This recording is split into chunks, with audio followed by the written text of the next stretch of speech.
Tá Nollag ag Laplainn agus ní fada inis go méid Daidí Nollag ag lína chórsleanán agus fáil réad á thuras tríochtú timpeall an domhan. Tá muid an seo ag ceann cheathrú Daidí Nollag sa Laplainn agus beidh deis an breanúir na sífraí agus iad i mbun a gcuid oibre roimh an lá mór. Tá muid an gnáthach an seo i Laplainn ag glúdach bruntanas, tá muid faoi bhrú ama ach ba muid ré inam.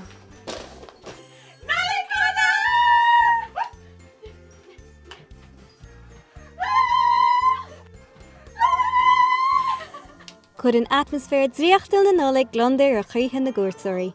Tug an thart 6,000 duine éireannach cuairtear an mollthú a gach bliain, agus iad asúla castáil le Santaí, na sífraí agus na réinaí na áile.